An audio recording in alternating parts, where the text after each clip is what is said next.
Right now, while you sleep, someone else is building the life you keep saying you want. You scroll, you watch, you tell yourself tomorrow will be different. It never is. The clock on the wall said 3 a.m. Marcus Elliott stared at the ceiling and felt nothing. Not sad, not happy, just stuck, waiting for something to change that he never actually changed. That feeling you have right now, that quiet ache that something is wrong, trust it, because time does not pause while you decide to start. It moves, with or without you. Every morning you wake up tired, you are paying a debt you created the night before. And here's what nobody tells you. The nights are where your future is being written or erased. You already know this. You have always known this. The question is, when do you start acting like it? This video is not motivation. It is a mirror. Look at it honestly. Let's begin.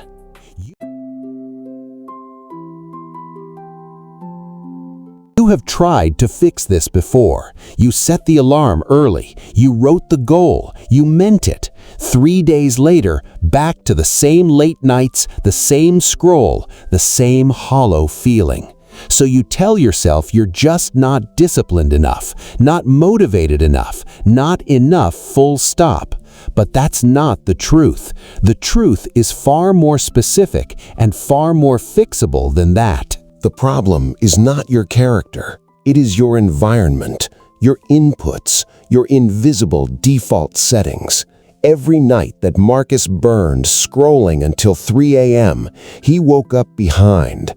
Not behind others, behind himself. The invisible habits are not dramatic. They are not addictions or disasters. They are just defaults.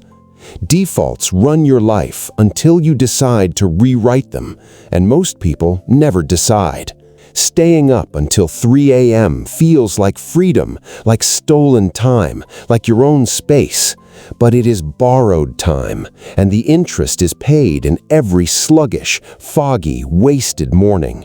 Your brain is not broken. It is just running software that was never meant to serve your goals. Social media is engineered by the world's best engineers to own your night. That is not weakness, it is war. And if you do not choose your evenings deliberately, someone else's algorithm will choose them for you. The real barrier was never your talent. It was your 10 p.m. decision. It was your 11 p.m. habit. It was your 3 a.m. mistake. Good news. Every single one of those can be changed, starting with what you understand about yourself. There's a concept that explains everything Marcus was living and everything you recognize in yourself. James Clear, author of Atomic Habits, built an entire system on one foundational idea about change. He wrote, "You do not rise to the level of your goals. You fall to the level of your systems." Read that again. Not your goals, your systems, the invisible structure of how you actually live each day. Marcus had great goals, gym, career, purpose. He just had terrible systems, keeping those goals permanently out of reach. A system is just a repeated behavior, and right now your system includes staying up until 3 a.m. To change your life, you do not need more willpower. You need to redesign what happens by default. What if your default was a book on the pillow instead of the phone? What would you become over 90 days? That is the game, not massive dramatic change, tiny structural shifts that compound invisibly over time. Now let us walk through the exact lessons Marcus used and that you can start today. Lesson 1. The phone is not your problem. Your proximity to it is your problem. Every night the phone is beside your bed. You have already made the 3 a.m. decision before the night begins. The brain defaults to what is easiest. If the phone is arm's reach away, the brain will reach for it every time. So do not fight the urge. Remove the trigger. Put the phone in another room before 10 p.m. tonight. Drop this in the comments right now. My phone sleeps in another room tonight. Lesson 2. 10 p.m. is not bedtime. It is the hinge of your entire next day. Most people treat 10 p.m. like extra time, a bonus hour, a reward after the day. But your brain at 10 p.m. is already beginning its wind-down sequence. Every screen you add delays that sequence by hours. Marcus started treating 10 p.m. like a ritual. Dim the lights, no screens, journal for 10 minutes, sleep by 11. Within 2 weeks, his mornings changed completely, not because he tried harder, because 10 p.m. changed. This knowledge is for building yourself up, not tearing others down. Use it only on the person in the mirror.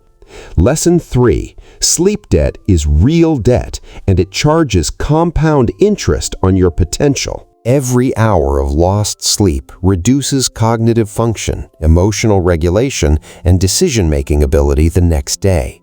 You lose patience, you lose focus, you make the impulsive choice, the junk food, the skipped workout, the passive night, and then that passive night becomes another 3 a.m., and the debt grows. This is the spiral Marcus lived for 3 years.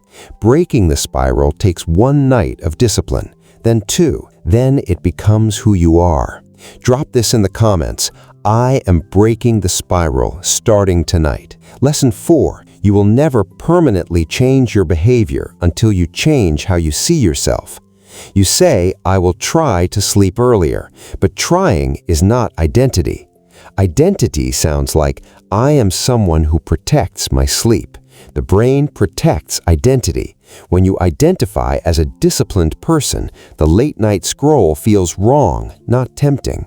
Marcus stopped saying, I want to be disciplined, and started saying, I am disciplined. The behavior followed the identity. What identity are you reinforcing every night? Every action is a vote for who you are becoming. Cast the right votes consistently, and the identity changes whether you feel ready or not. Lesson 5. Your best morning has already been decided. The decision was made last night. People treat morning routines like they are morning problems. They are not. They are the receipt for the night before. When you are tired, you skip the gym. Skip the gym, skip the meal prep. Skip both, feel worse. Feel worse, stay up scrolling. Marcus began setting his morning environment the night before. Shoes out, gym bag packed, coffee ready, phone across the room. Winning the morning starts with a 10-minute investment the night before. That is all it costs. Drop this in the comments. I prepare for tomorrow tonight. Lesson 6. You are afraid of boredom, but boredom is where the best version of you is built. Every time you reach for the phone to escape boredom, you prevent the thoughts that would have changed your life. Great ideas come in silence. Clarity comes in stillness.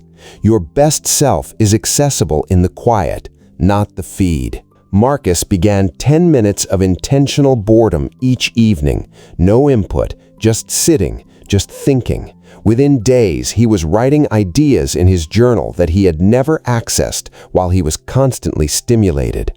Boredom is not empty. Boredom is what infinite stimulation has stolen from you. Take it back. Lesson 7. Stop trying to be stronger. Start trying to make the right choice easier. Willpower is a finite resource. It depletes across the day.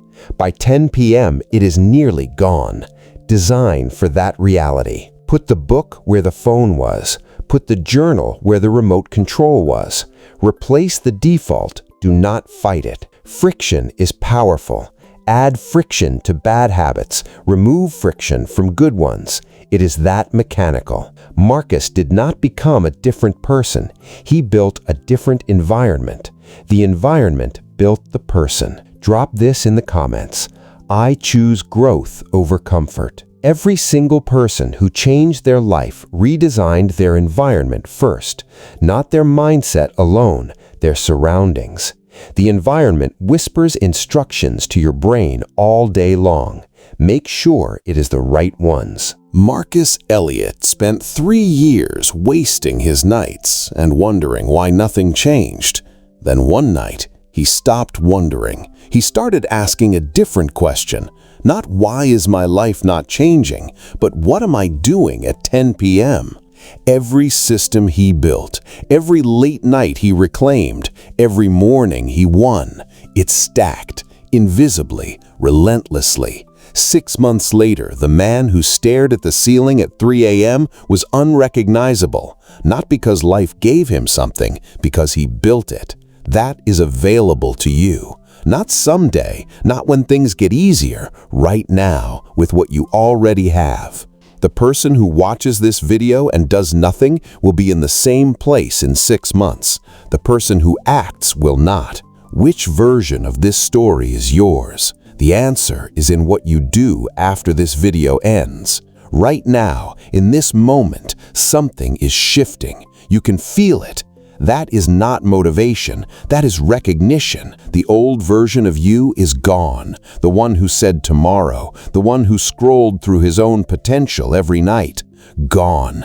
That person made the last of their choices. Tonight belongs to someone who has decided to be different. You are capable, pointed at your own potential, not at someone else's timeline, not at someone else's life, yours. You do not owe anyone your exhaustion. You do not owe the algorithm your nights. You owe yourself your mornings. You answer to no one but the person you are becoming. That person is watching every choice you make right now. Marcus chose his mornings by fixing his nights. You can do the same. Tonight is where it starts. Drop this in the comments. I own my nights. I own my mornings. The nights you reclaim will build the days you want. The days will build the life you deserve. Start tonight. This is not a video. This is a decision point. The only question is, what do you do with it? If this landed, if some part of you recognized Marcus's story as your own, then you already know what to do next.